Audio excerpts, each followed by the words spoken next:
Hello बच्चों, चलिए इस क्वेश्चन को सॉल्व करते हैं। क्वेश्चन बोला है two wires A and B made of different materials of length 6.0 centimetre and 5.4 centimetre respectively and are of cross sections 3.0 into 10 to the power minus 5 meter square and 4.5 into 10 to the power minus 5 meter square respectively are stretched by same magnitude under a given load। ठीक है, given load का मतलब load भी same है यहाँ पर। The ratio of the Young's modulus of A to that of B is x is to 3, the value of x। आपको x की वैल्यू यहाँ पर पता करनी है यंग्स मॉड्यूलस का रेशियो में।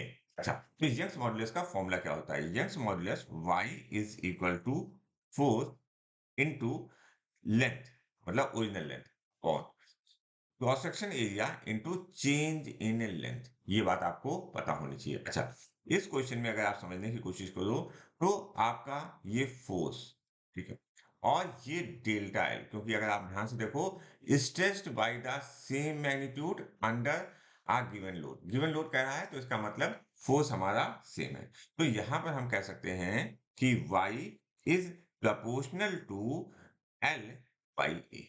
ओके, तो इसको अप्लाई करते हैं। ए और बी वाई के लिए हम लिखेंगे Y A upon Y B is equal to क्या लिखेंगे?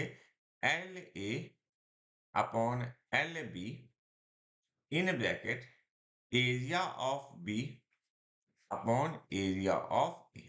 ठीक है, अब वैल्यूज को रख देते हैं। लेंथ ऑफ ए क्या दिया हुआ है? लेंथ ऑफ ए अगर आप ध्यान से देखने की कोशिश करो, लेंथ ऑफ ए 3 सेंटी। अच्छा देखो, यहाँ पर अगर आप इसका क्या कहते हैं मीटर में कन्वर्ट करना चाहते हो तो कर लो, अदरवाइज कोई जरूरत नहीं है, क्योंकि हम रेशियो ले रहे हैं, वो आपस में कैंसिल हो जाएंगे। मैं एक बार लिख के फिर भी दिखा देता हूँ आपको। 6 इंटू 10⁻⁻2 मीटर में कन्वर्ट कर दिया है। 5.4 into 10⁻⁻2 in bracket area of B. Area of B क्या है देख लेते हैं।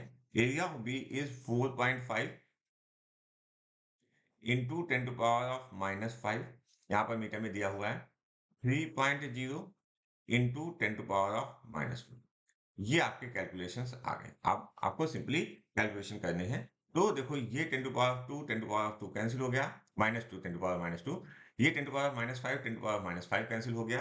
अच्छा, यहाँ से देखो, तो ये कैंसिल हुआ, 3 2 इन जा 6 हो गया। अच्छा, और कैलकुलेशन करते हैं।